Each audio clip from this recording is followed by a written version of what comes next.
So, have you been at a dinner party with English speakers and you have a great idea or a story you want to share?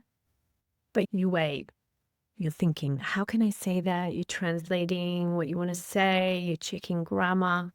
By the time you're ready to speak, the conversation has moved on. So frustrating, hey?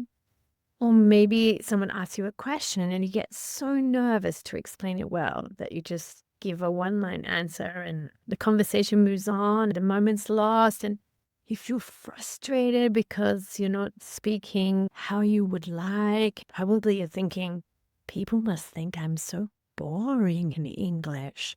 If I was speaking in Spanish, I would be more friendly and open and so annoying. Well, anyway, let me introduce myself. I'm Audrey and I'm the founder of the English Social Club. For years, I've worked with people just like you, smart and professional adults who feel stuck at the intermediate level. I didn't start an academy because you don't need more classrooms. I started a social club because I wanted to help you find your English self. I believe English isn't a book of rules, it's a life to live. Today, I want to show you the one shift that changes everything, why translating is killing your personality. The reason you feel like a robot is that you're acting like a translator. You're speaking, and in your brain, words from your native language appear.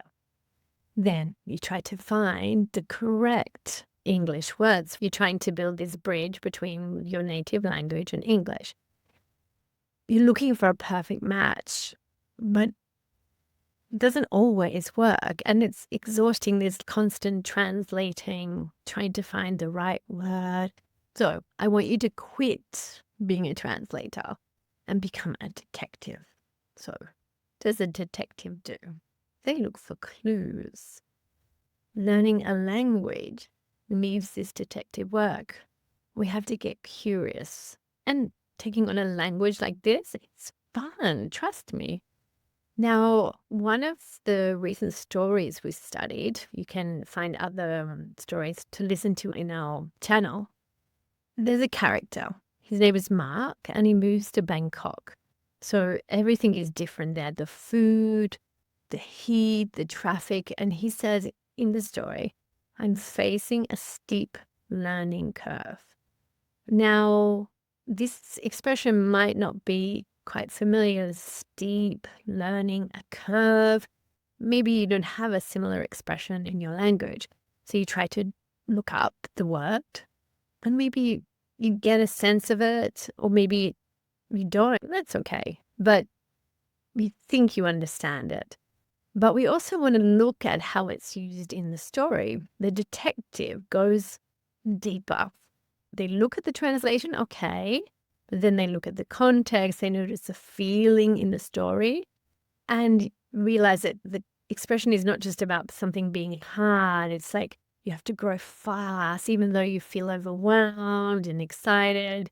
It could be used for starting a new job, moving to a new city, a new hobby, or as I joke with my students, learning English can also be a steep learning curve. So notice the expression, try to apply it to your life, make it yours. So now you've done that detective work, that's your first thing. Then there's a second shift you need to make. Most intermediate learners will try to learn every expression. They act like good students. They fill out their notebooks with all these words. Maybe if you have to pass a test in English, this is important. You want to learn the expressions. But most of you don't want to pass exams. You want English for your real life. Okay, so what do we do with this new vocabulary? Well, I want you to think of it like shopping. Imagine you go in the shop and you try on all the clothes in the shop. There's really no point. Not all the clothes are going to be good for you. I want you to think about vocabulary as the same. Okay, you don't need to learn it all. Maybe the word steep learning curve just doesn't apply to you. You can't relate it to anything important in your life. So don't worry about it. You're probably going to use it incorrectly anyway if it's got no relevance to you. Put it to the side. There's bound to be another interesting word that will work better for you and your personality. What's the key message here? I want you to stop acting like a student and start thinking like you're shopping. Think about your native language self. What are you like? What kinds of things do you like to say? And look for expressions that suit you in English. Maybe black or red are your favorite colors for clothes. What are English words that suit you and your personality? So let's think. You bought a nice black dress. You're imagining where you can wear that dress, maybe to a nice dinner, or maybe you're going to go out for a night clubbing. Let's just do the same for new vocabulary. Connect the words to situations. Let's go back to steep learning curve. It could be a new job, a new project. Just look at how you can use language in this context that works for you.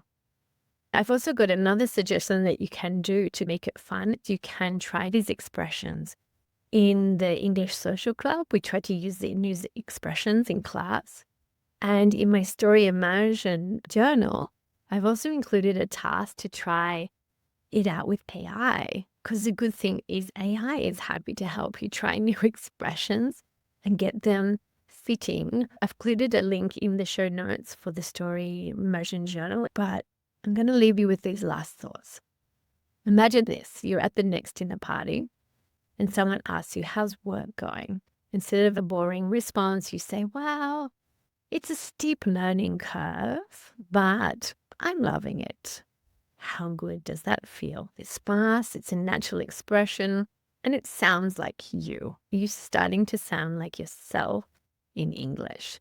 You've made that expression part of your style. And it feels good. You're a smart professional adult who has found their English voice. Remember, be a detective. Be curious. Notice the language.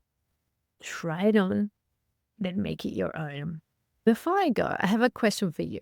What is a word that you've learned recently that you really love? Does it fit you well? Why? I'd love to hear what word or expression it is. Please share it with me in the comments. And thanks for listening, and see you soon.